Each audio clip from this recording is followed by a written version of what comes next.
Good. So let's do this. Yeah. Okay. First of all, I want to make a differentiation and wipe the slate clean. Yes.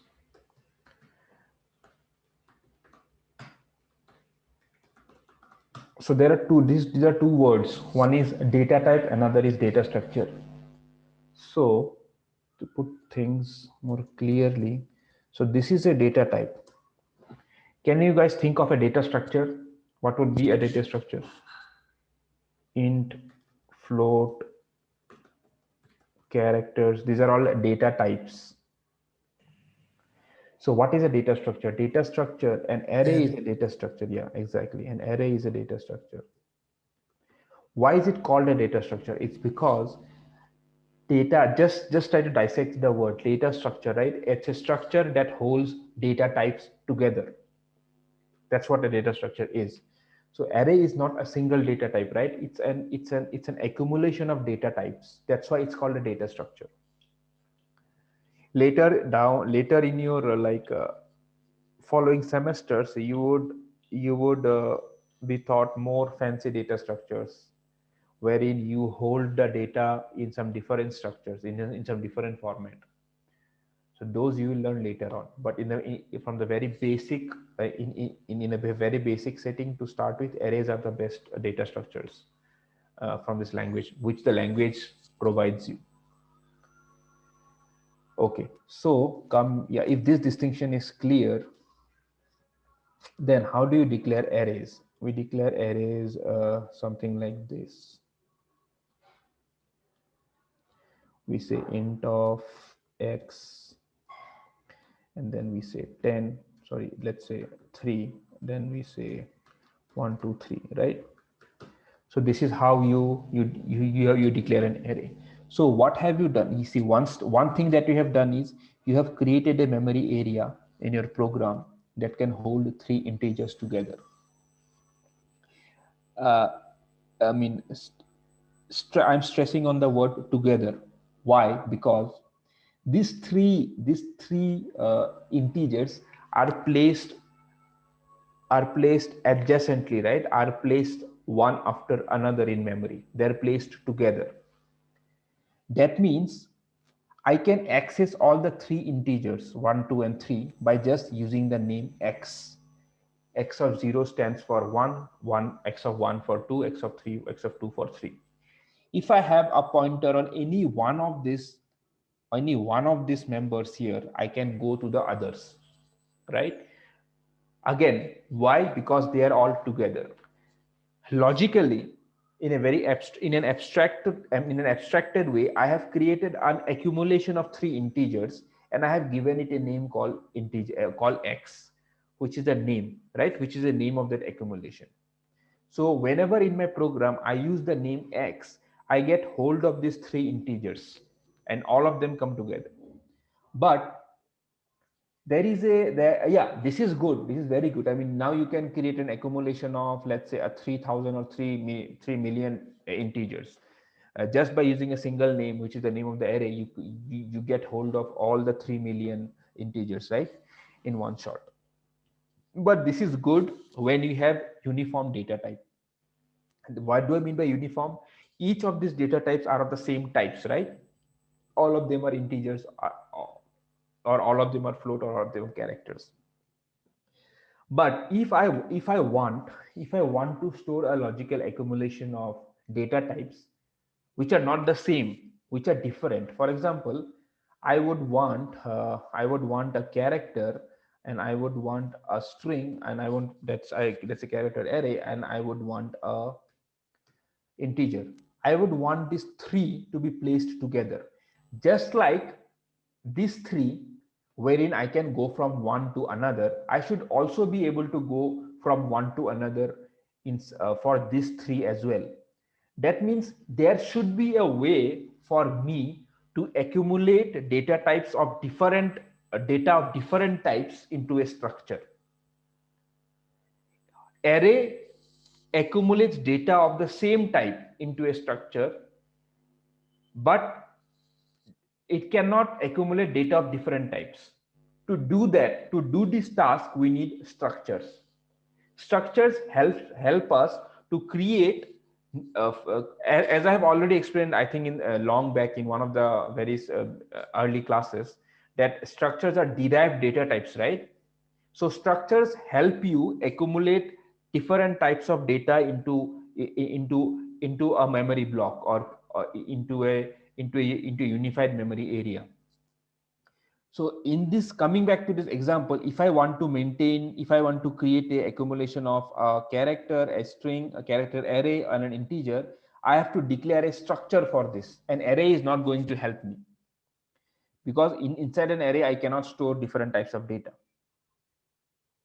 Is this clear, guys? I just explained you the context of a structure. Why do you need structure? Now I would explain to you the syntax. How do you declare a structure? First, you have to write the name struct.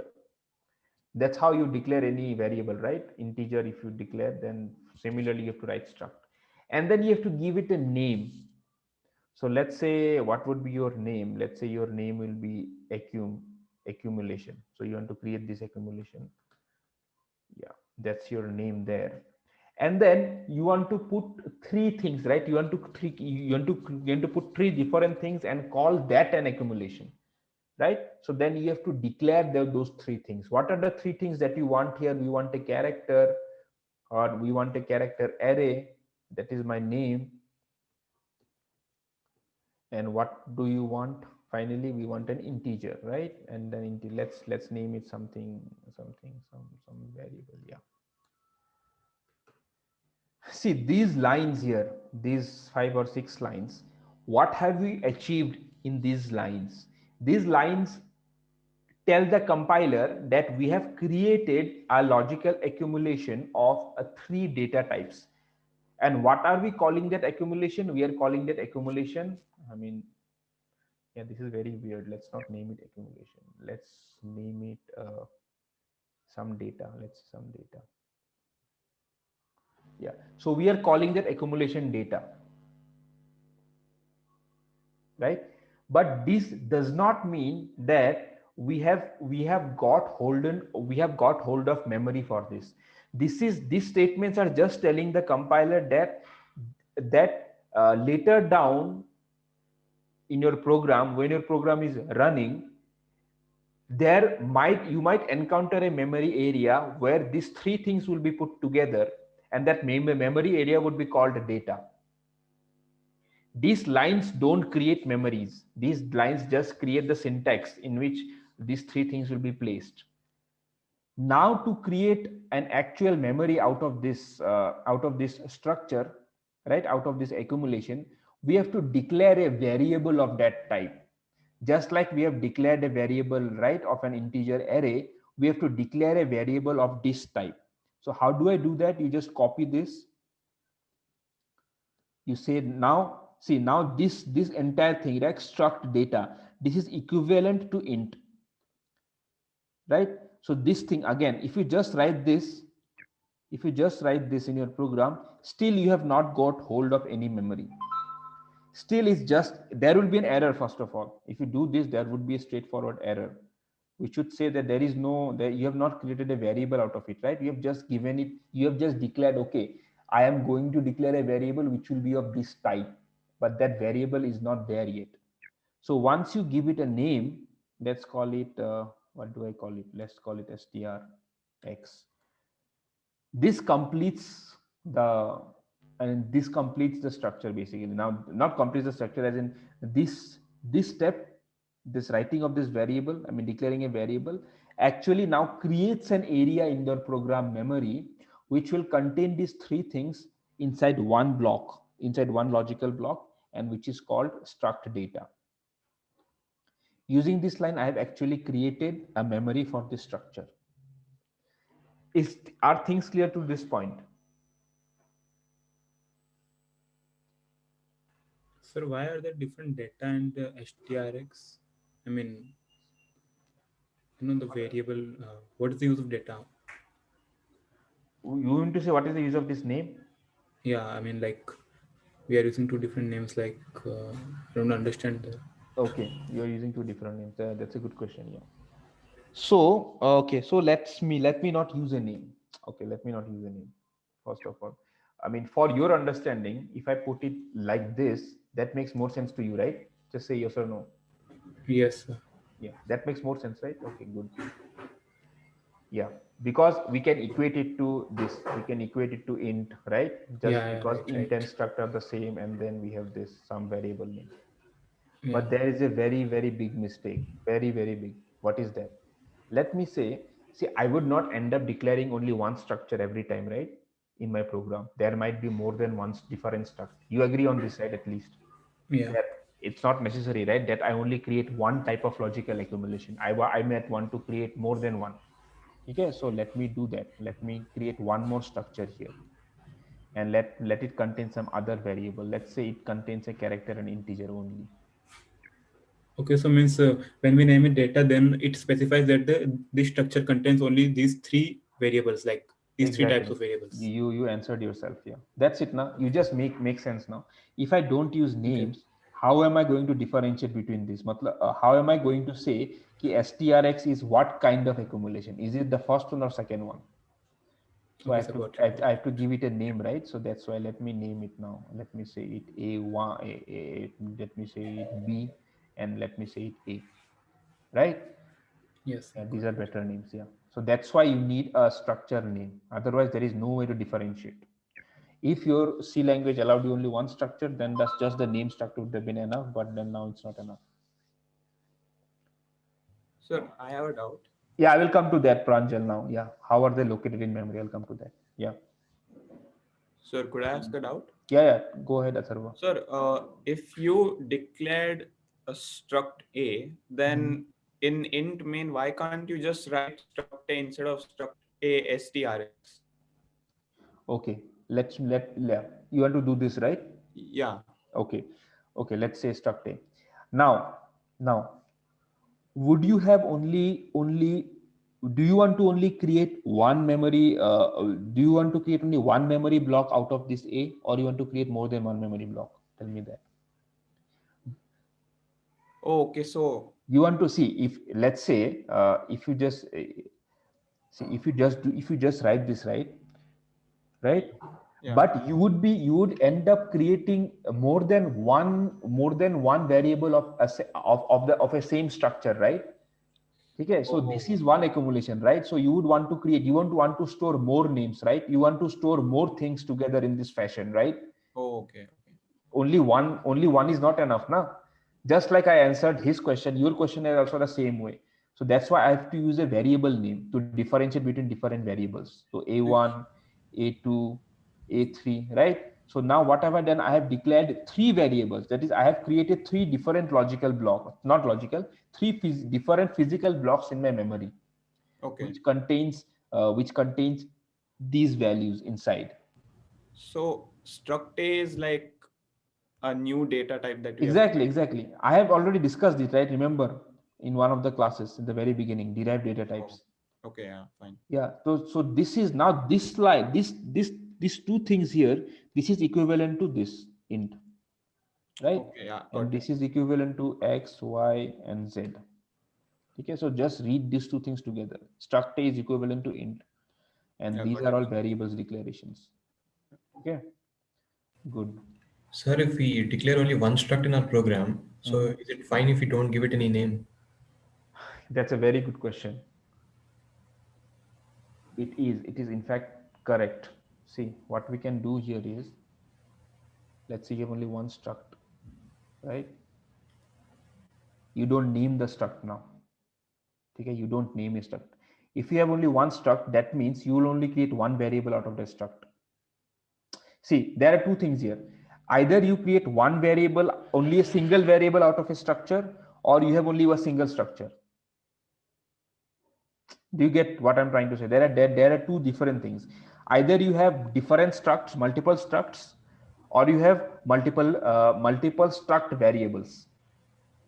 So what you are asking is if you have only one struct, Yes, sir. right? If you have only one struct, do you need a name for that? Yes, sir. Yes, sir. We need a name. In fact, we do need a name, because if I just say this, then this won't work. See, this won't work. If I compile this, I have not given the struct any name, by the way. So let's say, see, there is an error. If I give it a name, then there is no error. I know what you, I mean, the logical way of thinking it is, if there is one struct, why do I need a name? I mean, the compiler should not complain, but then this is not how the compiler works. Compiler needs a name. Okay. Yes, sir. But if there is only one variable of a struct, only one variable, then you don't need a name. Then if I just remove this, right, now I'm creating a single variable. Remember, I can create only single variable. So what I can do is I can write the variable here itself. I can write the variable name here itself, A1. So that means I have only a single variable of type this. There is no name now structure. This is an anonymous structure. I will tell you what happens during compilation. See, it says an anonymous type, but there is no issue because I have only a single variable of that type, single variable. Because since there is no name for the structure, there is no way for me to create one more variable out of this structure. Do you get what I'm trying to say? Yeah, Yes, there is a way. Sorry, there is a way, but then that way I have to write it here only. Let's see if I can create more variables here itself. Let's see. Yeah, you can do this. You can do this. Yeah, you can create a structure without name by declaring the variables at this very beginning, where you have declared the structure. Yes, sir. But can we use that in the main function? No, you cannot. No, because there is no name, right? What you will write after the struct. So then it's like useless, right? Not useless. I mean, you know that you will be always ending up with only, let's say, with only a fixed set of variables for this kind of structure. Okay, let's say you are designing a database जहाँ पे there is only one principal, right, in school. So for that principal, you can only create one structure and one variable, right? Yes, sir. So you don't need multiple principals, right? If school cannot have more than one principal.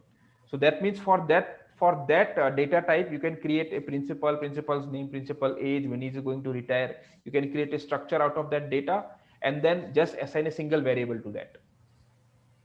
Okay, but if you want to make modifications to that A1, A2, A3, can we do that in the main? You can do that. You can do it inside main. You can access it. You can access it. Okay, yeah, okay, that was my doubt. You can access it. Yeah, there's no issue. But then you cannot create more than one variable. Remember, Yes, not more than one, as in you cannot use it inside main because the structure is anonymous. There is no name to the structure. Sir, Okay, so if we declare the variables over there, can we use it in some other function other than main? Yeah, you can use it. You can use In it. the whole program, These right? are like global variables now. Okay, okay, sir. Okay, so that's why in the morning batch I didn't explain this construct, but then to be on the very safe side, always use a structure with a name. Don't rely on this syntax. I mean, it's quite confusing actually to someone who is even seeing this code. That's why always try to give it a name, give a name to your structures, and then declare the structures properly inside the main and use them. Yeah, you can use one struct in many places. There is no limitation. Whenever you have declared a structure, that means you have declared a new variable. Just like you can use a variable anywhere you want it, you can use the structure anywhere you want it. But you can't declare a structure, I guess, inside main. I mean, declaration has to start at the beginning only, like this. You cannot declare the structures inside main. But yeah, but I think you can declare structures inside function. Let's see. I have not tried this actually ever. So let's see if I can declare a structure anywhere in my program. Let's see that. That's a good exercise. Let's say I want to declare this inside my main function. If I don't get an error, that's fine.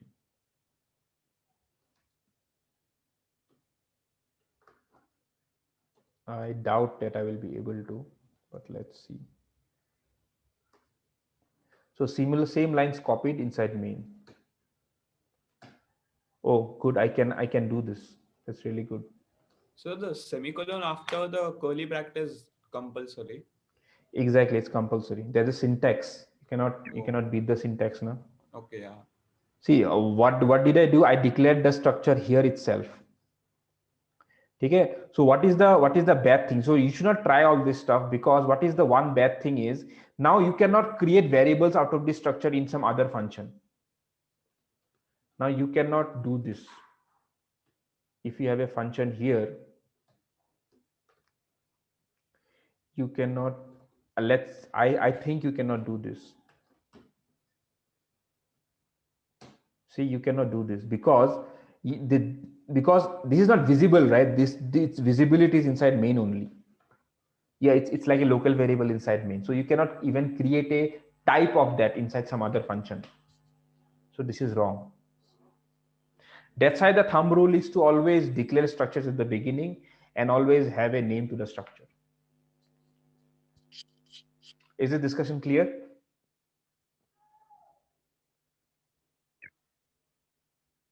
Good. Okay, so now we have discussed about structure definitions. Let me see, where am I in the book? Declaring structures. Okay, good.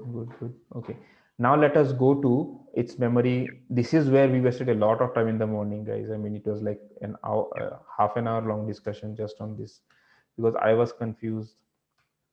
You guys are anyways confused, so it took a lot of time to understand stuff. Yeah.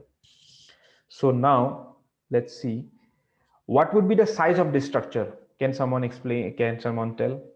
If I do this printf percentile d size of, remember I can remember now this is simply a data type always. This is just like writing size of int. Just the what do I get for this? I get 4, right? So I should get some number for this as well, struct a. So what would be that number that I would be getting? 15. Good. You just added 10 plus 4 plus 1. Good. So is it 15 actually? That's where we wasted a lot of time. It's 16. Yeah. Sriharsha, you are right. You said it's 1 plus 10 plus 4, but it's actually 16. Let's see why it's 16. Okay. So so put this in your brain permanently, guys. Whenever you have a variable a type, whenever you have a variable, you would have a location, right?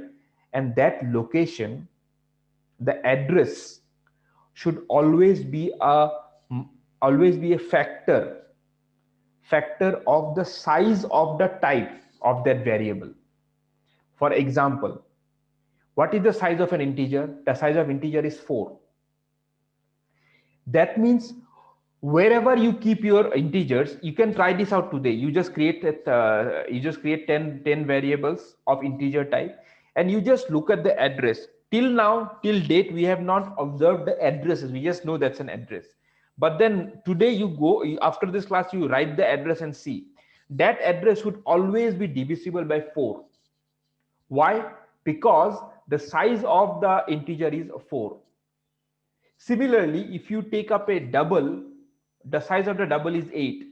And if you now try to find the address of a double variable, that the address will always be a factor of 8. That will, if you divide that address by 8, you will get the remainder would be 0. If you have a character type, the character can go to any, because the character is 1 byte, right? So it has to be divisible by 1, and everything is divisible by 1. The character can take any address. But the other data types can only take some addresses, which are factors of, not factors, I'm using the word wrong, which are multiples of their size value. Just remember that. Why does this happen? There is a very it's a lot involved discussion. Actually, it's a very, very involved discussion. This has to do with something that happens in your CPU. Don't think the way that explained you in the very beginning, I was wrong. Actually, it does not just whenever I am saying I want 4 bytes, I want an integer, I read 4 bytes one after another. This is not how it happens in your CPU actually, in the actual circuitry. the CPU would fetch all the bytes in parallel, and then it will form the integer inside your program. To fetch the bytes in parallel, the bytes have to be placed in certain fashion. The bytes have to start at certain place and end at certain place. It cannot be just in some random location. Not for better arrangement, for the CPU to be able to access your data types fast. What is it? That is a primitive data type fast. That's why they have to be aligned. If your double could be loaded in any memory location, it would take the CPU more time or more cycles to fetch that double. But since it is aligned, it will take it less cycles. It will take less cycles for the CPU to fetch the same double from memory. Yeah, I'll come to that. So now, since I have explained to you, yes, for faster access, exactly. That's why they have to be aligned. And you don't have to worry about it because you don't do the alignment. The alignment is being done by the loader automatically. So you don't have to worry about it. Okay, so now coming to this example.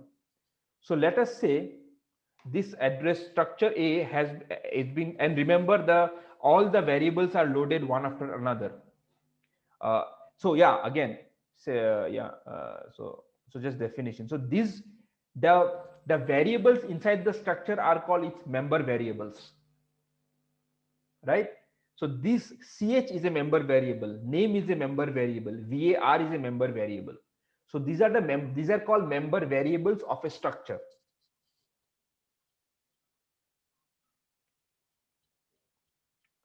Sir, why doesn't it show error here? Because you are doing size of data type, not size of variable. Yes, I can do a size of data type, right? Always. I remember this. I could have done this, right? There was no error, right? For size of int. So why would it show error for struct now? I've already explained this. Yeah. That's why. Okay, good. Okay. So yeah, these are member variables. And then how are they loaded in a structure? Like yeah. So let us say you have a struct A, and then your variable is, let's say, strx, right? So then strx would have some memory, right? Some memory that will be assigned to strx, some memory.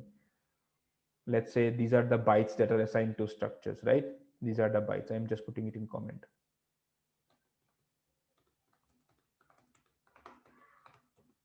So the structure will be the strx, that is the variable of type structure, will be loaded in memory like byte, byte, byte, byte. So the first byte will go to what? The character. The next what?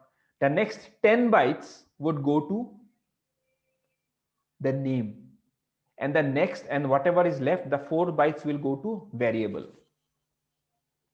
Right? So this is how it will loaded. All these variables, member variables, are placed close together in one block. Now let us discuss the alignment issues here. Good. So now let us say that this is how the starting address where my structure gets loaded is at byte 0, right? So that means, what is the address of ch? The start address of ch is what? The startup address is 0. What would be the starting address of this variable here now? This data type here? It will be 1. What will be of this one?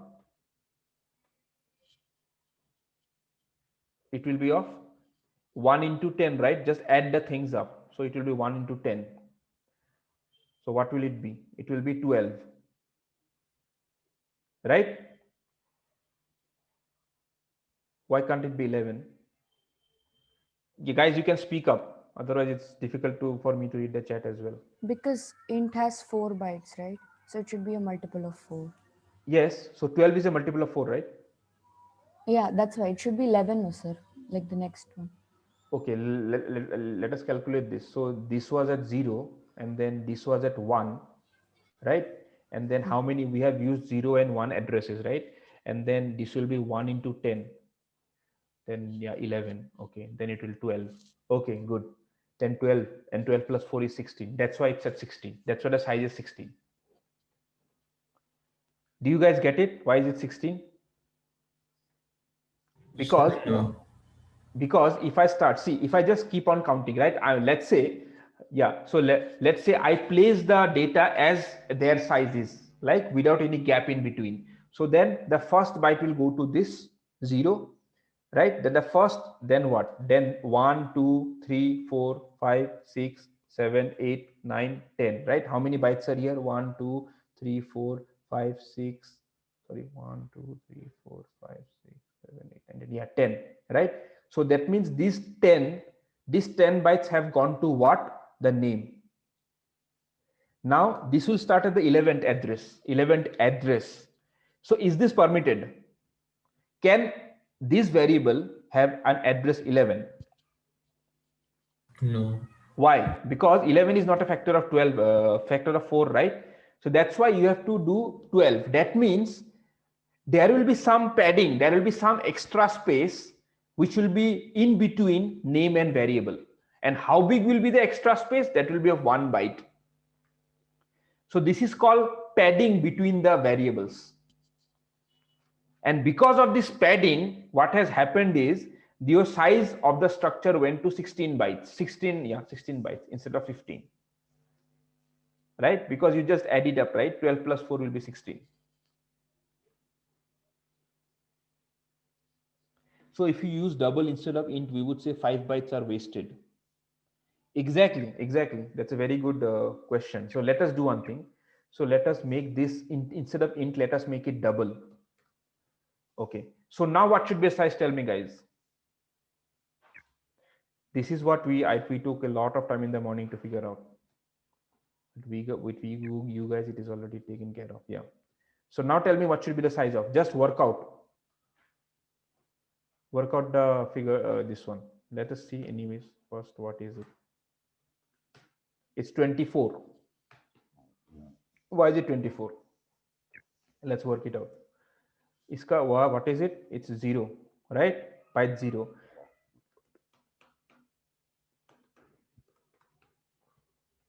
Can it be on 11? No, but it can be on what? 16, right? Factor of 8, because the size of double is 16. So you do 16. What is 16 plus 8? 16 plus 8 is what? 24. 24, right? So size is 24. Sir, So why aren't we considering it for char name of 10? Why? Because character is what is the size of character? 1 byte. So character can be on any address, right? So we are not considering it for the array because that's a derived data type of the character itself. Exactly. The data type is character, no? You have to look at the data type. So what if it was int digit of 10 or something like that? Let's make it an int now. Then let's see. Then can it start at 1? Tell me. Then can it start at 1? No. It cannot, right? What should it start at? Tell me, what should it start at? 4. So let's assign 4. Now tell me 6, then 8, 9, 10, 12. Am I done, guys? Oh no, sorry, everything is wrong. I have to add 4, right? 4. This int is 4 bytes long. That's what I mean. Am I done?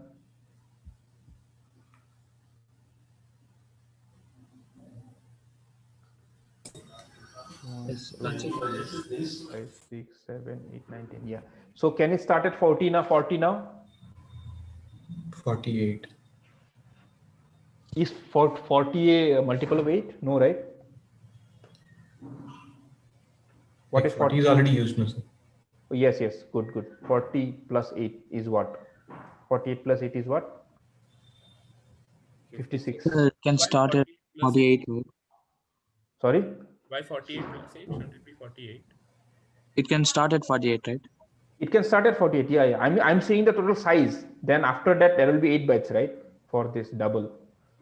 Then total size will be 56. Yes. Yeah. So the last byte would be 55, right, for the double, because 48 is included. No, you just add 48 plus 8. What is 56? Let us see. Will start from 48, right? Yeah, 56. Sir, Yeah, it will go from 48 all the way up to 50. Yep, start from 0. If you add from 0 to 55, what it is? It's 56 values, right? Yes, sir, that's fine. It is a very basic thing now. sir, will this size change if we change the order of the variables? That is Exactly. It will change. That's why that's why again, this is the same thing which took us so much time in the morning. So now let's change the order. What do you want to change? What do you want it to be changed? Tell me. no. Let's change this double. Let's put it at the beginning. Now, can it start at 0? It can start, right? Yes, sir. Can it start at 8? It can start, right? Can it now tell me what can it start at 8 9? No, right? 9. No. 12. Then 12. Okay. So up 12 se leke up till how much will it go? 12 plus what? How many values are there? 4 in 40, right? What is it? 52, sir. 52.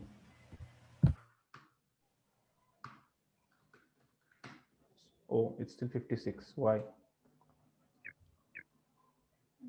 Oh, I think double also cannot start at that. Why is it 56, guys? Can someone explain what happened here?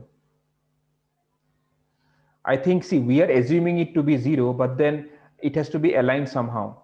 This starting here, right? This starting value 0. That assumption might be wrong, right? Because it will be placed at some other place, right? Okay, let's see this. Let's work it out. Okay. I wanted to paint this actually example. Are you guys with me till now, till here at this point? I mean, we should have seen a 52, but we are still seeing 56. Right? So that's where we are. That's the confusion that we have. Right? Yeah. So the guys, don't discuss amongst yourself. So try to discuss with me. Yeah. So yeah. So now I have declared two structure variables, let's say. I mean, now I have created an array of structures. Basically, this is the way to create an array of structures. Just like the way you can create an array of int, right? Array of int. Similarly, you can create an array of structures. Right? So you can create an array of structure. Okay. So how many variables do we have in this array? Guys, respond. We have strx0 and strx1. So you have two variables inside this, right? One is strx0 and strx1. Right? So let's assume strx0 starts at address 0. Yeah. So we will design this way. So let's do this. So let's say these are the locations for strx, because it's an array, right? So strx0 would be placed before strx1. That is, the first three data types of strx0s will be placed first. After that, the data of strx1 will be stored. Is this clear, guys? About the array. Now I am declaring an array of structures. Yes, sir. Yeah.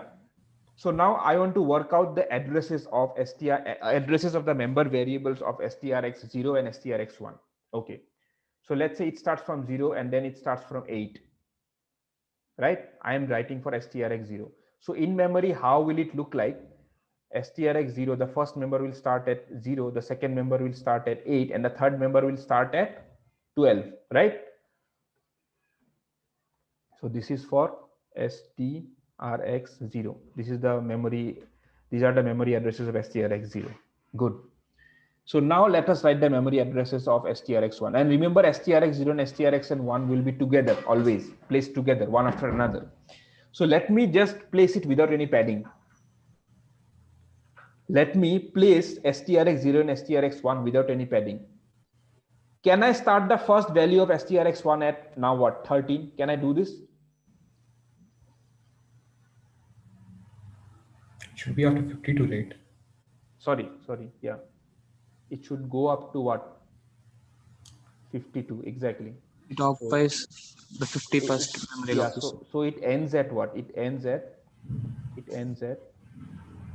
51. So can I put it at 52? No, sir. No, sir. Why? No, 52 is not a multiple. 50 is not as Oh, sorry, 52 is Eight. not a multiple of 8. Yeah. 8, yeah, 6.5. That's why there will be a padding at the end of the structure as well. Now, if I make it end at 55, will it work? Yes, sir. 56 is a multiple of 8. Exactly. I mean, I could not explain this to you, to the guys in the morning class. So if you have friends there, please explain this. So you understood the padding between the member variables, right? Why we need padding between the variables.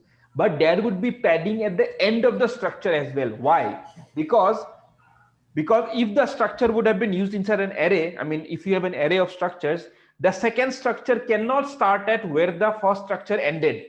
If that would have been the case, that means the addresses of the member variables of the second structure variable would be screwed up. That's why the first structure has to be padded with zeros, so that the second structure can start at the correct so that the member variables of the second structure can start at the correct addresses. Yes, sir. Do you get me? Sir, I still have a doubt. Wait. Devesh has a doubt as well. Still, I'm a bit confused. Can you explain again? Devesh, till how back should I go? Should I go to the very beginning, or what did you not understand? Sir, you should. I understood that it should be a multiple part thing, but you recently said that it cannot start from something. I got confused. Okay. So I will. Yeah, let me first clear his doubt. Then I will come to the others. Yeah. So this you understand, right? Ki within the member variables, why do you need padding, right? To make them start at their respective multiple addresses, what is that called? Multiplier addresses, right? Yes, That's sir, why you yes. need padding in between the variables. Now, as per our calculation, everything is fine here, right? 0, 8, and 52. 12. Everything is fine with respect to these variables, right? Yes, sir, yes, sir. Okay, but still we found out that the size of the structure is 56, not 52. Yes, sir. Okay, That's why right. is it so? That's what we are trying to investigate. Okay, so now what I did was I did a small change. I did a very small change. Instead of creating one variable out of a structure, I created an array of structures. Okay. How do I create an array of structures? How do I create an array of integers? Same way. Yeah, There's yeah. no difference, right? That Just you can just remember this thing is a replacement for int. That's all. Mhm. So I have created an array of structures. How was the things in an array of integers placed? After the first integer, the second integer started exactly where the first integer ended, right? Yes, sir, yes, sir. If the first integer ended at address 9, the second integer will start at address 10. Hmm. Okay? So similar thing should happen with a structure also, na? Yes. I mean, wherever is first structure ended, the second structure should begin from that place. Yes, sir, yes, sir. If it did not begin in that place, you cannot have a space in between. Now the array has to be packed tight, right? One thing ends and the next thing starts. Next value starts. The next value ends, the third value starts. Yes, Okay? sir. So there cannot be any space between the values of an array. Okay. Okay? So now, keeping this in mind, let us now work out what will be the addresses of the member variables of these two structure variables now that are inside an array. I want to find out what are the addresses of structure 0's member variables and structure 1's member variable. That is strx0 and strx1. Okay? So strx0 ke liye what happened? Same, 0, 8, and 12 as we calculated. Mhm. Now, strx0, where does it end? कहाँ पे खत्म हो रहा है strx0? It ends at 55, right? Because 12 से लेके 40, 55. Sorry, 52. 52 paper. 52, right? 52. Now, after strx0 ends 52 पे, strx1 has to start at 53. Yes, sir. That was my doubt, sir. ठीक है? But can it start at 53? It cannot, right? Why? Because what is the first value? Tell me. It's a double, right? Okay, okay, So got it Got cannot start at 50. That means you have to, it's like adding thermocol, right? You pad some stuff, right? You have to add some stuff, you add some padding, extra bytes to start to this to the structure 0, so that the structure 1 starts so that the structure 1, the first structure, sorry, the second structure starts at the correct offset, and then all the other variables will be then fall in place after that.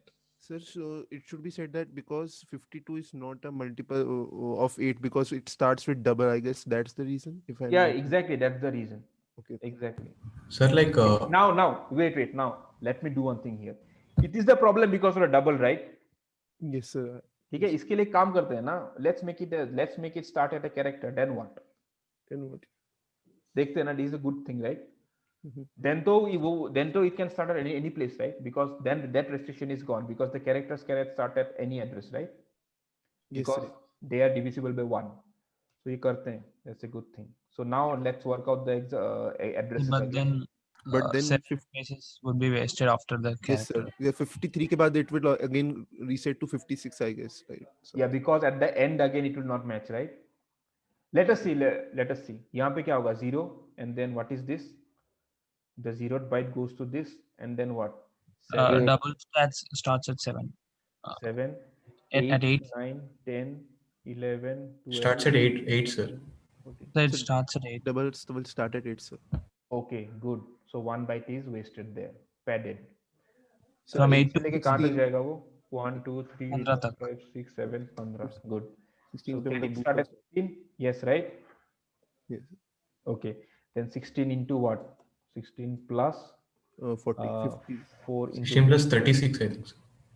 why it's 10, right? Yes, but 16 is included, right? Yeah. So So it 16 should be then. 4 into 9.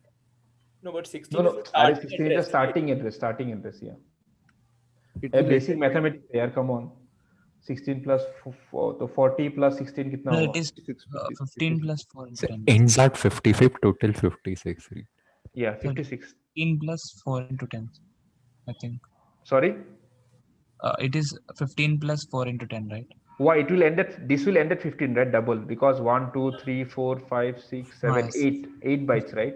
16 plus So 4. it will start at 16. 16 is the starting address, and how many values are there? 10 values. So each value is of size 4. So कितना हुआ इसका 16 plus 4 into 56. Again it comes to 56. Yeah.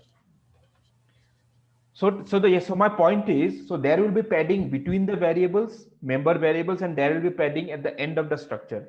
Why do you need padding at the end of the structure? Because to account for the fact that if there is an array of structure, then the array also has to fall in place. That's why if someone asks you what is the size of the structure, you have to look into these two scenarios always. पहले तो try to figure out what is the addresses between the member variables, and finally if you place one more structure उसके बाजू में, then do you need padding in the structure itself to make the structures start at the correct offset?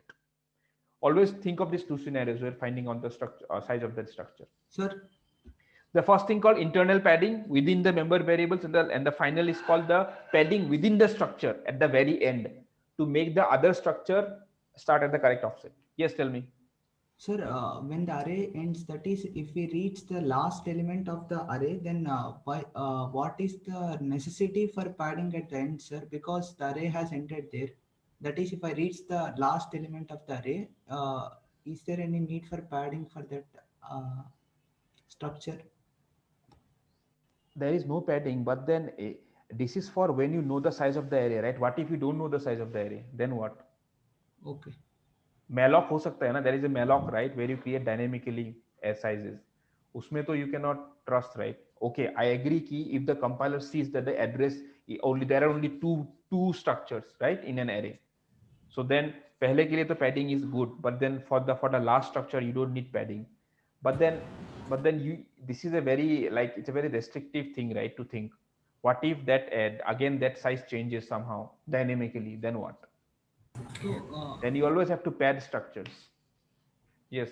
you mean to say that after this string x one variable ends also, we'll get some other padding will be added to it even after this last part of the array is reached. Also, some padding will be there which will be added to this. Yes. See, padding, whenever you declare a structure, all the structures will have the same size. So whatever you padding did for one structure, like this one, right, this struct A, all the variables of this type will have the same padding. It cannot be like there are two variables of this type, structure A, and then one variable has a padding of 2, another has a padding of 4. ऐसा नहीं होता. All the variables of the same structure type will have the same padding, na? Yes, sir, understood. Okay. So once the compiler figures out that there has to be padding of 4 between the structures, so every structure of that type will have the same padding. Every variable of that type. Sorry. Sir, this means that the compiler knows that we may use this same structure multiple times. So it allocates memory according to that thing, right? Yeah, you can use the same structure for different variables. I mean, many variables can be created out of the same structure, right? That's why. It's not like I mean, I'm just rephrasing your sentence. It's not like you are using the structure multiple times. You are creating multiple variables out of the same structure. That's why. No, I mean that the compiler knows that I will use that we don't know how many times a structure used. So the compiler allocates such a memory block that doesn't matter how many times we use it, it will always start at the correct position for the new struct, right? Yes, correct. Yeah. So what I think is that this structure that we're defining, I don't think it's for the next element. I think since it has double as the data type, so the size of the structure should already be something that's a multiple of 8. So that's No, why. that's not the case. That's never the case, because because in some scenarios you would figure out that this value changes. I cannot exactly come up with the example. That's why I suggest you to read this here. This is what this particular space says. Don't think that it has to be a multiple of 4, 8, some numbers. That's why I pad the structure finally, because the structure as such does not have any does not have any size, right? Because the structure does not have any fixed size, so you cannot say it has to be a multiple of 8 or 4. Other variables have types, I agree, but then a structure does not have any fixed type, right? It depends on what kind of variables are going inside it. So just read this page, then you will understand it very nicely. Sir, hello. Yeah, tell me. Sir, in the previous program, order of the structure, your size will keep changing, right? Sorry? If you yeah, you have to work out. Yeah, size will keep. We already figured that out. Now, in some places, it might be something else actually. It depends on how the variables are placed inside the structure. So you want minimal padding when you're declaring structures, right? That's a very it's a very involved optimization. I mean, yeah. I mean, if you have designed a very big program, then let's say you have 1 million structures. Then when you save, let's say 5 bytes per structure or 8 bytes per structure, then you are saving a lot of space. If your program has just say let's say 10 structures, then you don't end up saving much space. But you are exactly correct. This is an optimization that you can do. Sir, is there a general is there a general optimization, like if you write it in this order of like data types or something like that, then you'll have minimal space? No, there is no. But if you can come up with it, this will be a very good thing. At least I don't know of anything like that. But if you come up, it's a very, very good. It will be a new thing actually. Sir, I don't know. People have worked on this. Maybe I don't know. How do you declare? How do you come up with an arrangement of variables so that the padding is minimized? That's a very good problem. Sir, if a structure is ended at 52, the size of the structure should be 55 or 56, sir. You are again having the same issue. 0 se leke 55. Count from 0, na? 0. Okay. Yeah. So yeah, I know this is a very basic thing which bugs people who are just starting with programming. Always count from 0, 55, and then total is 56. Hello, sir. Yeah, sir, why did you add this 16 to calculate this size? Why did I add? Because 16 is the starting address of this variable, na? So that's why I added 16.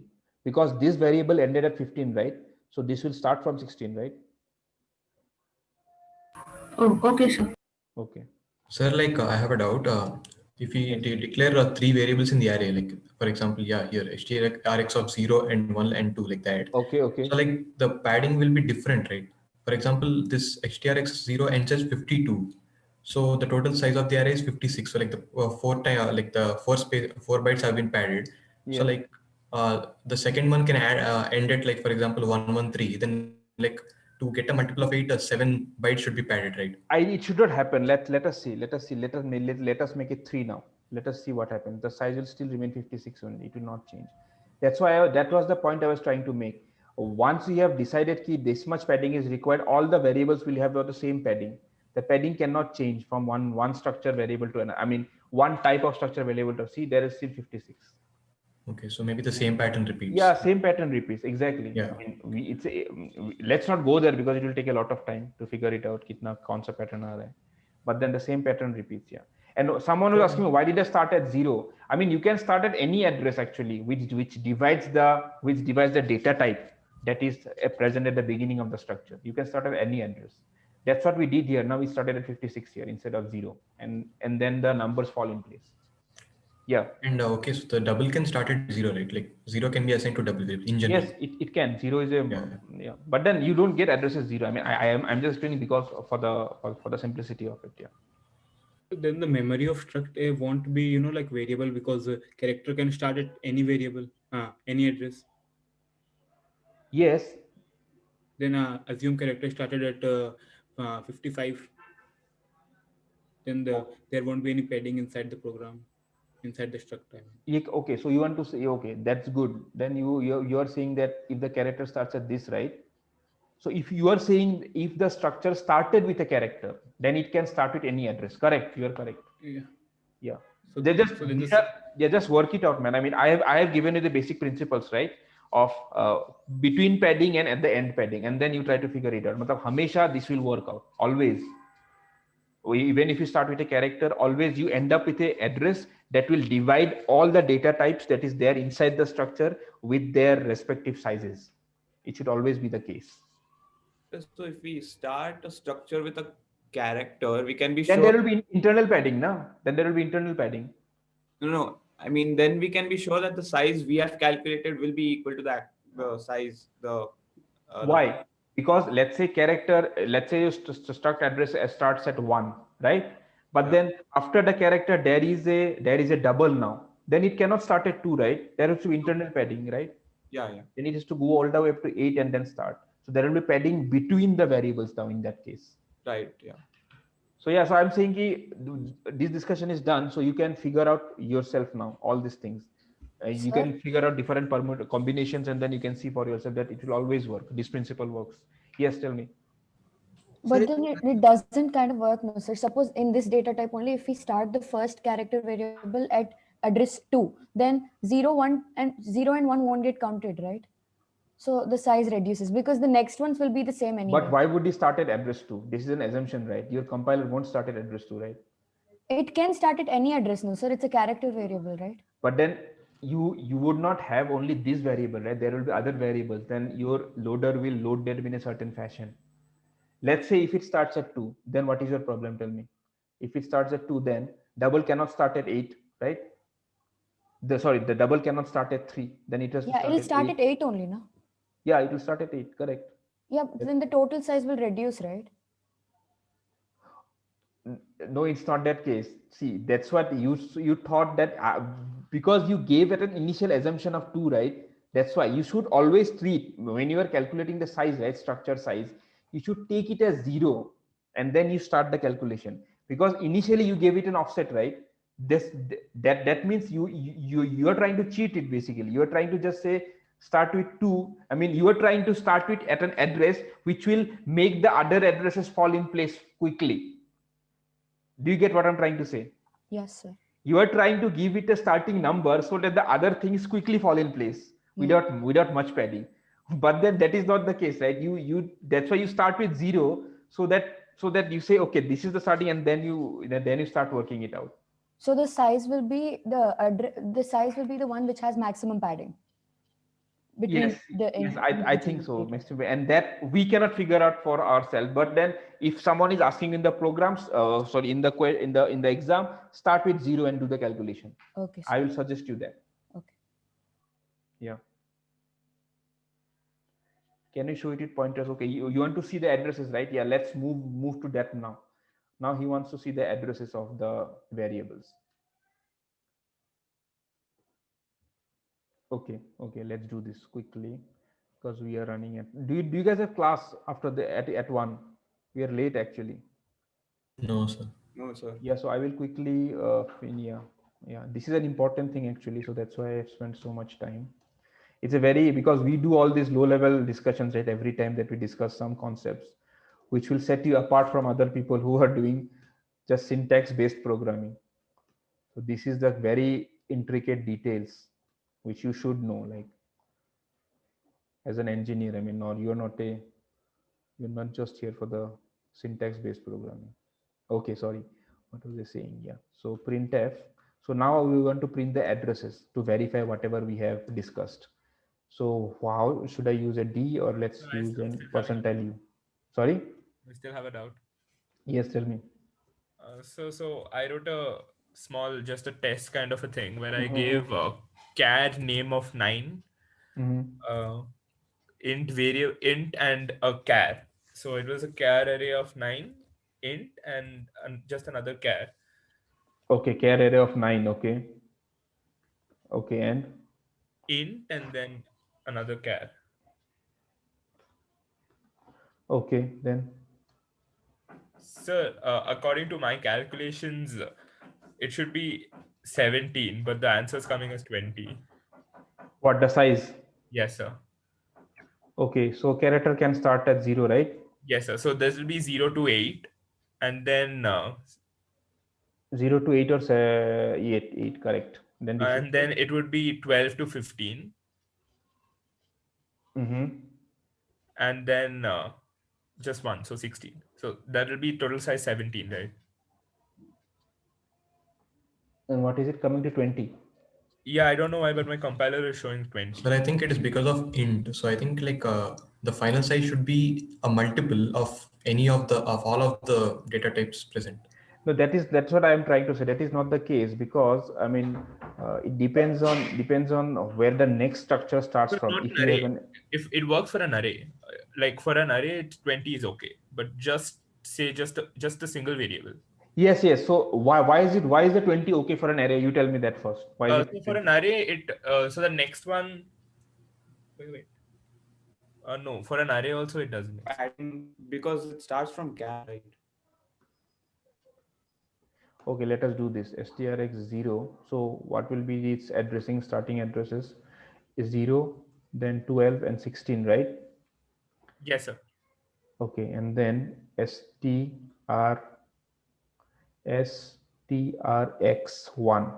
You are saying it will start at what? A17, right? Yes, Because sir. Because it's a character array. It's okay, fine. okay, good. Let us do one thing then. Let us start this structure at 17. Let's see and what happens. Where do you have to start the second now? Can you start it at 18? So no, 20. Sorry, 17 what? 17 plus what? Just give me the number. 17 to what? 25. Just give me the exact number. Can you start at 26? No, sir. 28. 28 to what? 31. And then 32. Yeah. So what is 17 minus 32? Okay. Okay, it will go to 30. So it is coming to 15 now in this case, right? So 16, right? Because we're also counting 17. I mean, it's 32 minus 17 plus 1. Yeah. So it's 16. So is it what you were expecting the size to be? See, this is a very like involved discussion actually. What I'm trying to, as someone was saying some time back. So maybe the loader will figure out like a sequence of structure, a sequence, right? A sequence. Let's say I have taken the example of what 12, 2 only, right? So maybe the compiler will look into at least an array of 10, right? And then it will try to place all the structures, member variables with the correct offsets. Then whatever gives you the maximum size, that will come as the size of the array, size of the structure. Do you get what I'm trying to say? Because now for the second structure, we are getting some different size, right? We are getting 16. For the first, we got some different 17. size. So similarly, maybe the loader has a logic which I don't know of. The loader has a logic which will go through at least, let's say, 10 or 100 structures through a program. And then from amongst those, it will pick up the size. Which will pick up the size which matches all of them, and it will say this is the size. Because this is a very you just read this text, whatever I shared with you, then you'll know what they're trying to say. So it's hard to predict the size. Like just on the face of it, we can't. Like if it comes in say a theory a question or something like that. Exactly. So that's why your questions will be like that only, where the things will just add up. Don't worry. Okay. the things should add up, because I mean, even if his question comes up, I will tell sir that you have to make it like this, because it's very difficult to calculate the actual size. Yes, sir. Thank you. Yeah. For very different scenarios, you might get very different sizes. And this is not something that we have. It's when you write highly optimized code, as someone is pointing out, how can you reduce the padding? You use this knowledge actually to place the variables in a order that reduces the padding. So how to calculate the size? So in the very basic way, if you get in an exam, start with 0 and then work it out. That's it. At least whatever you get, it will fall in this scenario only. Or if you start with 0 and then at least add one more structure to that, I mean in an array, and then you see, so there are two types of padding. One is between the variables, right? And then what is end of the structure. So you try to figure out the value of both these types of padding, and then you give the final answer there. So and your questions will fall in this category only always. It will not be like this, which he pointed out.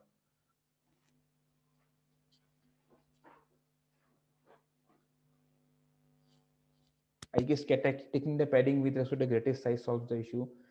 Let's see, you read this page and then you see if this page also says the same thing. And if it says the same thing, then it's good. But the conceptually, it's that every variable has to start at an address which is a multiple of its size. That's the thumb rule always. So to achieve that, what is the compiler does, that is up to its implementation. But it has to achieve that always. Okay, let's go ahead then, guys. Sir, I just read the page that you've given and it clearly says that the largest variable, so if there's double, then the alignment of the entire structure will be 8. Oh, it says that, is it? It says that. Then it's fine. No, that's fine. Then they just stick to that. So that means that it doesn't depend on the next, like if it's an array of structures, that it doesn't depend on the next one. It depends on the structure, the current structure. Okay, but logically, I think it achieves the same thing. That next will start at that. By this trick, it will achieve the same thing. The purpose of the external the padding at the end is so that the next starts at the proper address. And if by taking the size of the multiple or size of the biggest size fits that, that means that is the way to do it. Yeah, so it's the LCM of that thing. Exactly. I mean, the end goal is so that the next structure starts at the proper address.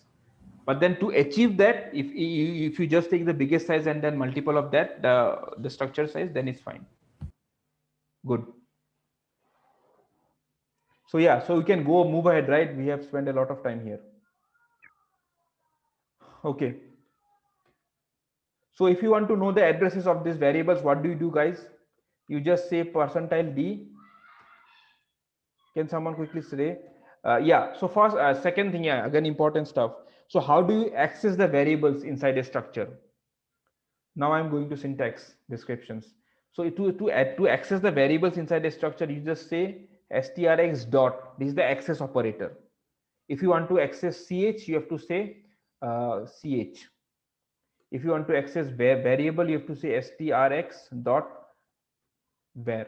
So this dot operator is called the access operator, using which you can access the individual members of a structure. If you want to know the addresses of this, you just have to say and. That's it. See, once you have used this, right, dot this, then you can think of this as any other character variable. That's it. The only special thing is that it happens to be located inside a structure. That's it. But all the operations that you do on a character, you can do it once you have used this part here, .ch. You have gotten hold of a character variable and you can do whatever operations a character permits. Yeah, you can check it during your lab exam. Of course, you can do a size of n check here. Who is stopping you from doing that? Sir. Yeah. Sir, when we do like int star m, and let's say m is equals to the address of a, like a, and here a in a data structure is a character type, and we are doing int star of that character type. So can like it will show an error now? Obviously, it will show an error, man. You cannot have this thing, right? You have to say a struct pointer. Think of it as again. I'm reiterating. You just have to think it as of an integer only. I mean, that's the way you treat integers, right? The entire thing is a data type now. So if you want to have a pointer, then you have to have a similar pointer on the left hand side. Yeah, something like this. If you use an integer pointer, it will be an error. Is it clear? But Sir, like what yes, is sir, but the we can use first structure that struct and then we can also use that because I didn't get you it what you're can trying to read say. like the structure data structure contains int char thing, so we can put the address int and read it using structure.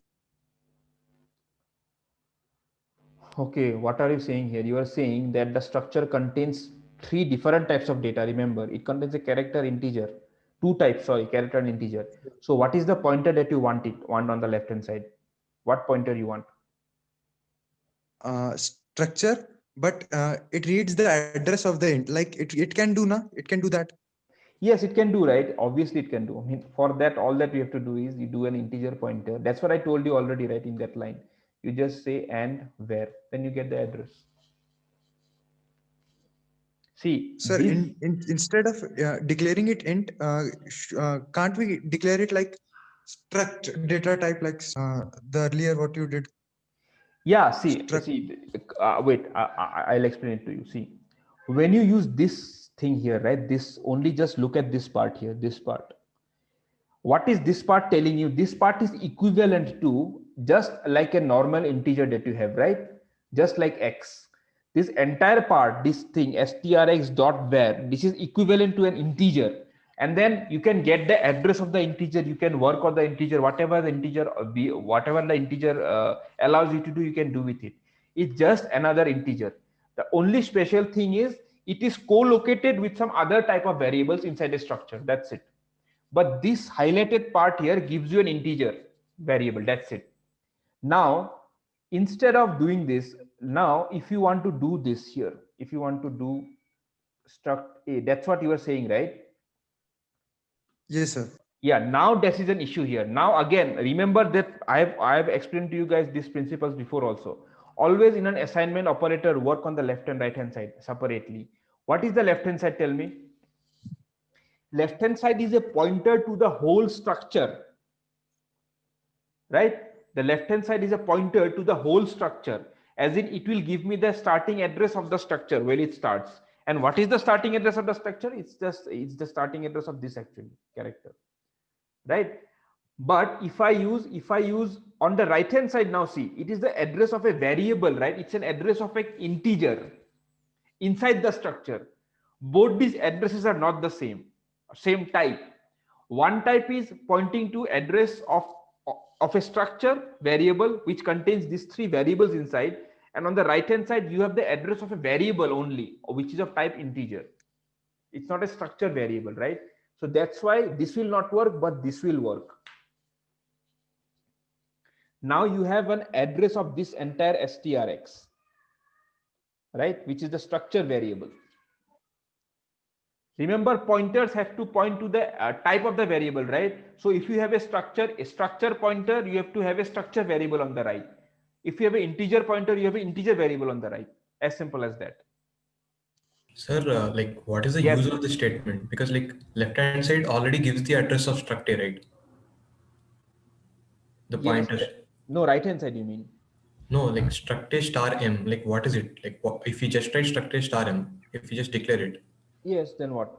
Then it means nothing, right? Then it means that this is a pointer which can point to a structure in memory. That's what it means. But it has not pointed anywhere as of now. Has it pointed to any structure? Tell me.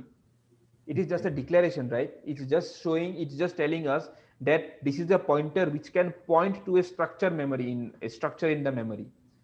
We have a structure here, right, defined in the memory, the variable. If you want this pointer to point to its location, then we have to give it the location, right? Then we have to give its address here on the right. Then only it makes sense. Okay. Then like what is the use of declaring struct A star m? We can just write int star m, right? You mean to say this? Yeah, like if it is, yeah. Okay. No, here it will be a problem. Oh, yeah, obviously, because this is a different type of variable, right? It is a variable of type what? Think of this thing, the entire thing as an integer. I'm repeating again and again. Think of this entire stuff, these two things, this one and this part is the same as in semantically they are the same. They mean the same. So if you have this type here, What is its type? It's a structure, right? It's a structure variable.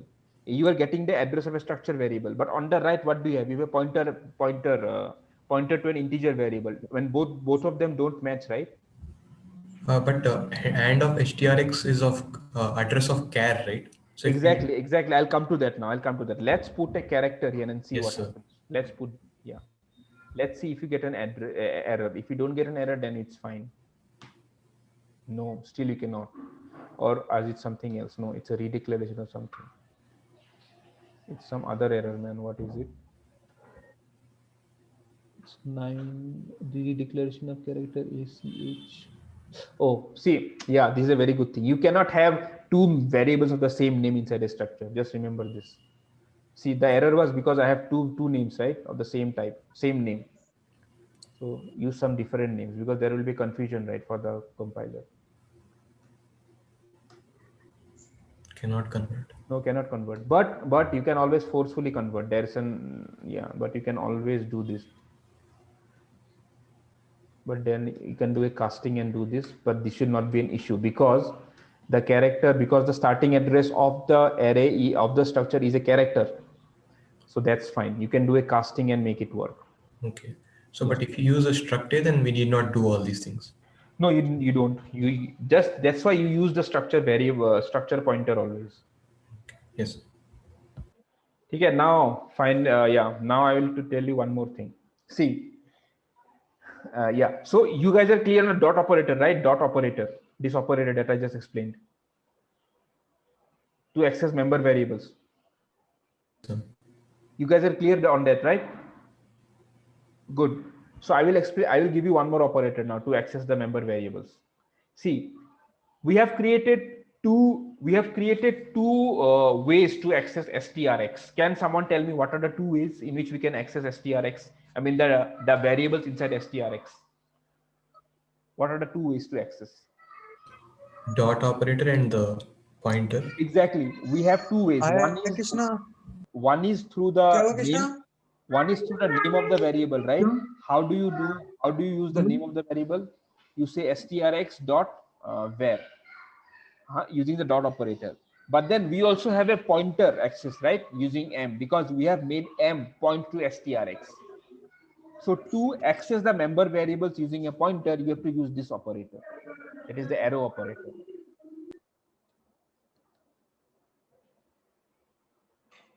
Yeah, before that, guys, I have left one very important thing. How do you initialize structures?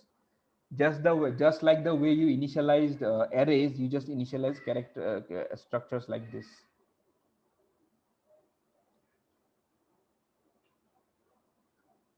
Does it make sense, guys? This line. I mean, this is syntax. Just read it from the book. How do I initialize structures like this? I just write the data types in the same order as they appear in the structure, right? And they get initialized. This name goes to the character here, the 12 goes to the variable, and the Z goes to the ch2. Right? So I've initialized the structure. Now I will show you how do I print the same value using two different paths. One is through the pointer and one is through the name. Yeah, see now. So the first I'm using the name with the dot operator, and second I'm using the pointer with the arrow operator, and then I will see the same value. See, I see the same value. The arrow part is when you want to access the members inside a structure through a pointer to the structure, not through the structure name. Because here in this part, we were accessing the variables inside the structure, right? Using the dot operator. You would just say the variable name dot the member variable name, right? The strx dot the member variable name. But now you want to access the same thing using pointers, using a pointer to the structure. To do that, what do you have to do? We have to say the pointer name and then arrow, and then you have to name the variable that is a member variable. This is the syntax, guys. It's yeah. Do you understand it? Sir, m arrow var gives the exact value of that thing. Yes. Yeah. If you just want the address. If you just want the address, then do this now. Now And this gives you the correct value, right? If you want the address, just do an AND. Okay. Yes. It's as simple as that. Yeah.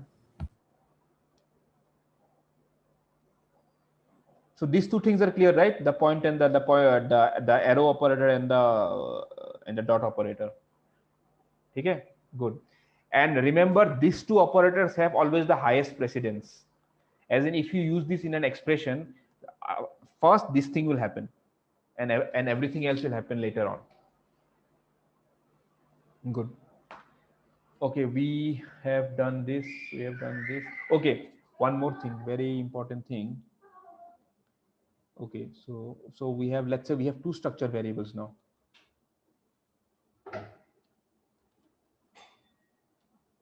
Of the same type.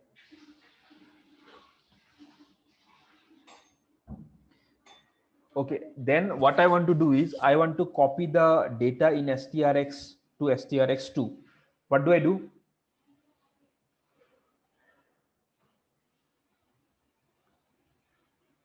This simple statement will make everything. If you just do an equal to, right, then all the data that is there in strx will be copied to strx2 as it is. I mean, this name would be copied to, yeah, let me just print it.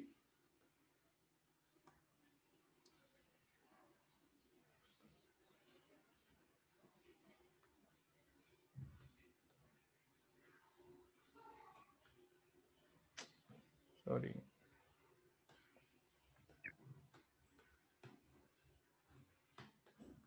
See, so just this symbol single equal to operator will do the entire. So the structure, on the right hand side, all the data will be read from the structure and loaded into the data of the all the data of structure 2, strx2. That's what I'm doing, right? The whole has been done in one, right? I'm not doing individual copy. You can do individual copy also by just doing the dot. You can do this, man. I mean, but it's just a lengthy way of doing the same thing, right? You can do strx2 dot where equals to strx dot where. You can do this manually for each member, but then this one line also does the same thing. Good. This is clear, right? So can we print all the things once by single operation? No, you cannot. You have to use individual printfs. Okay, so I'll just show you a trick which I showed in the morning batch also. Let's say you have two arrays, array 10, right? And then array 10 1, not 10, sorry, array 5. Array 5, 1, 2, 3, 4, 5, right? And then you have one more array, array 1. I want to copy the elements of array 0 into array 1. How do I do that? Sorry. How do I do that? How would you do that normally?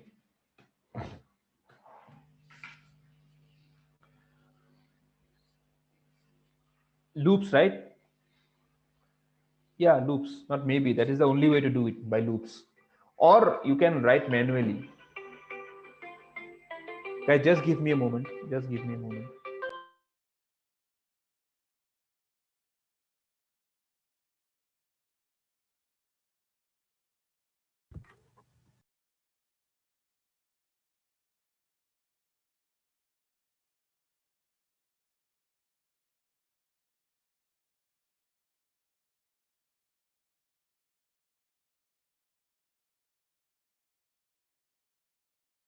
Yes, so what I was saying is, how do I copy from I can use loops, right? Or I can just manually write the values.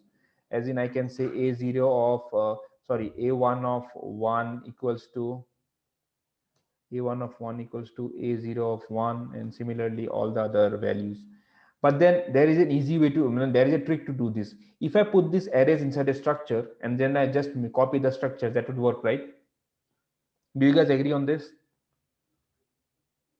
That is, if I just do this, simple, right? If I just do this, a0 of 5. Now I declare one structure here and I call it struct A, that is a0, and then I initialize it to all the variable 1, 2, 3, 4, 5. And then I have struct B A1. So the array inside A1 is uninitialized at present. So if I just do this A1 equals to A0, then this entire array inside this structure A1 will be copied to, sorry, this entire array in A0 will copy it to A1. So in just a single shot, I have copied both the arrays So by it just is putting. struct A, right? Struct A. Sorry. Yes. Sorry, struct A. Yeah. So this is a neat trick which you can use to copy arrays instead of writing lengthy for loops. In one shot, everything will be copied from left to right. Sorry, from right to left. And sir, in the struct A, like it should be int of A0, right? Declaring. Yeah, I mean these details you can fill, right? I mean, yeah, good. So this is how you copy arrays actually using structures. That's an important. Just remember this small trick. Okay, to the final thing for today's lecture. So then we will actually put the thing into practice now. I mean, why we need structures. Assume this is what is this doing? Tell me.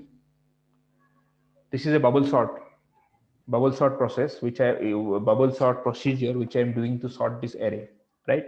So let's say I want to declare I want to maintain student records. What all do I want to maintain for each one of you? I want to maintain a name, I want to maintain your age, I want to maintain your grade, right?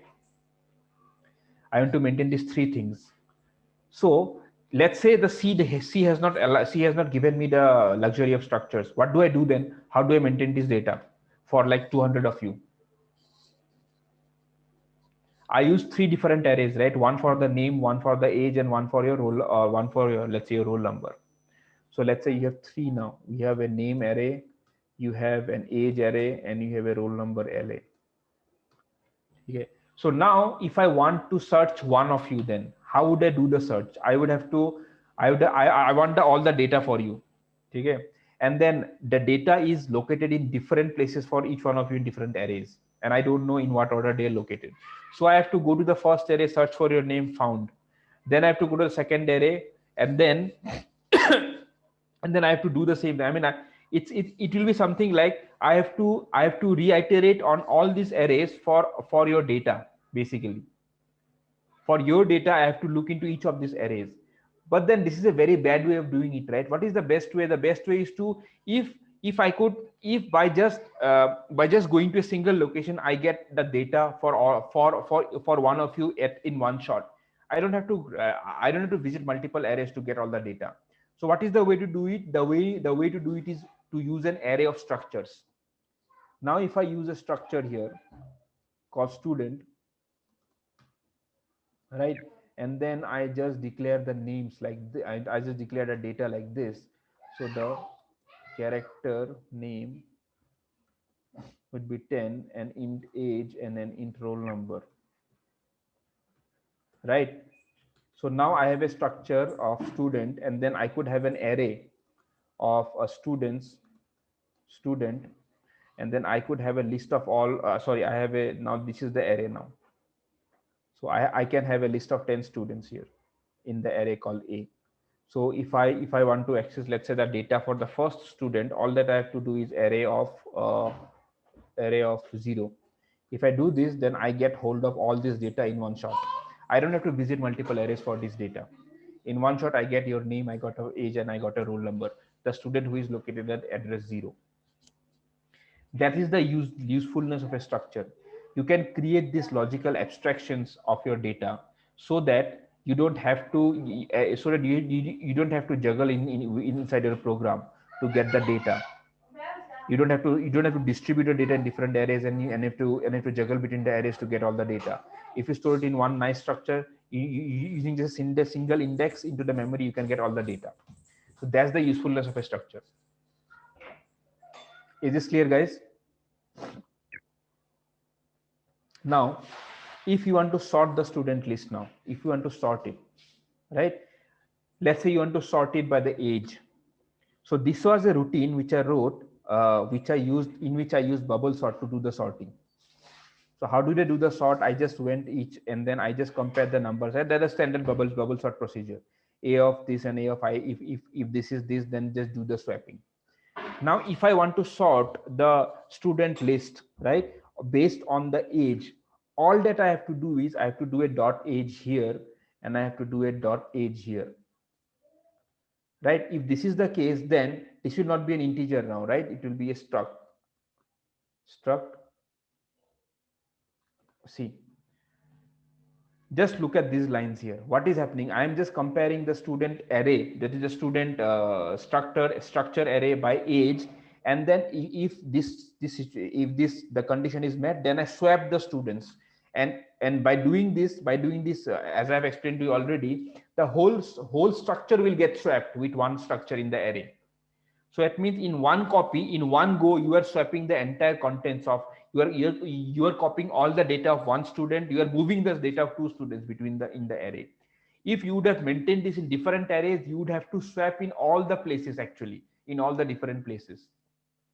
But here, one swap is enough. One swap will do all this data swapping for you for the entire data of the student, because the data is stored inside a structure.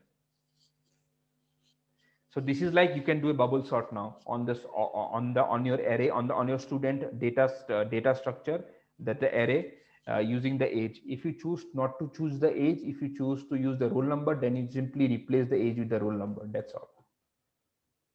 And then you do a bubble sort on the roll number, and then your structures will fall in place in that order based on the roll number inside the array.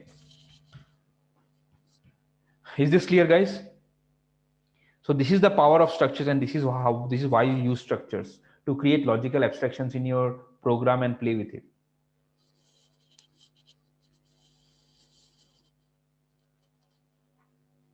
Is this clear, guys? Sir, in the syntax, won't you have to write like ARR of j then dot roll for like inside the if? I have done that, right?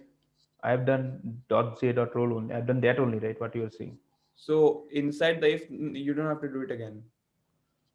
Inside the if, why do? Inside the if, I don't want to do that. Now I am copying the entire structure, right?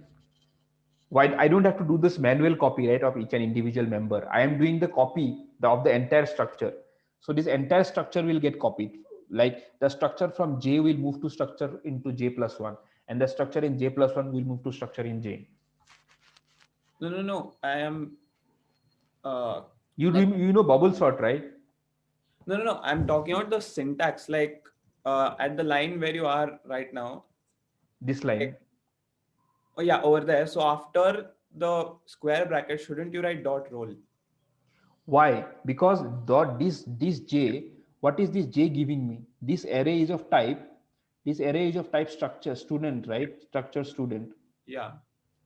Yeah. So this is, so just look at this part here. This array of J will give me what? A structure type, right? So that's what is it on the left hand side now.